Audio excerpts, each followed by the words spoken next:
শিক্ষকের সাথে ঘনিষ্ঠ হয়ে যে সর্বনাশ হলো ছাত্রীর। শিক্ষকের বিরুদ্ধে ঠিক এমনই ভয়ঙ্কর অভিযোগ তোলেন এক তরুণী। তার দাবি, তার এক সময়ের শিক্ষক, যিনি বর্তমান তার প্রেমিক, তিনি অন্তরঙ্গ সম্পর্কে জড়িয়ে বিয়ের জন্য এগিয়েও হঠাৎ করে যোগাযোগ বন্ধ করে দিয়েছেন। এমনকি ওই তরুণী তার শিক্ষক প্রেমিকের স্ত্রী মর্যাদা পেতে তার বাড়িতে গিয়ে অনশন করেছেন। আর এমন ভিডিও এখন ঘুরপাক খাচ্ছে সামাজিক মাধ্যমগুলোতে। ওই তরুণী জানিয়েছেন, অষ্টম শ্রেণীতে পড়ার সময় শুভ নামের ওই শিক্ষককে তার মনে ধরে এবং নিজেই তিনি প্রেমের প্রস্তাব দিয়েছিলেন, কিন্তু শিক্ষকের পক্ষ থেকে তখন সাড়া পাননি। যদিও হাল ছাড়েননি ওই তরুণী, আর তাতে এক সময় ওই শিক্ষক সাড়া দেন প্রেমে। এরপর শুভ নিজেই উদ্যোগী হয়ে পড়ে তাকে ফেসবুক বন্ধুত্বের অনুরোধ পাঠিয়েছিলেন। এরপর সম্পর্ক গাঢ় হতে থাকে।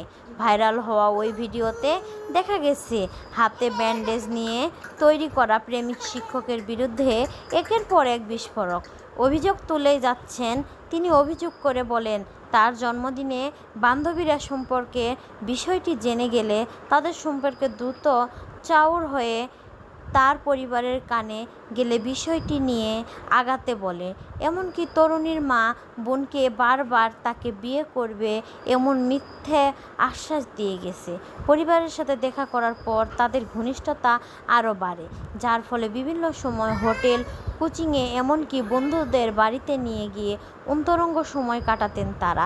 তবে ওই শিক্ষকের পরিবারে বিষয়টি জানাজানি হতেই তিনি এক অদ্ভুত পদ্ধতিতে ধীরে ধীরে সটকে পড়েন। তার সেই প্রেমিককে বুঝতে না দিয়ে যোগাযোগ কমাতে থাকেন এবং এক পর্যায়ে ব্লক করে দেন সব সোশ্যাল মিডিয়া থেকে। আর তাতেই যেন আকাশ ভেঙে পড়ে ওই তরুণীর মাথায়। কোথাও কোনো খোঁজ করে সাড়া না মেলায় সরাসরি তিনি প্রেমিকের বাড়িতে গিয়ে অনশন করেন।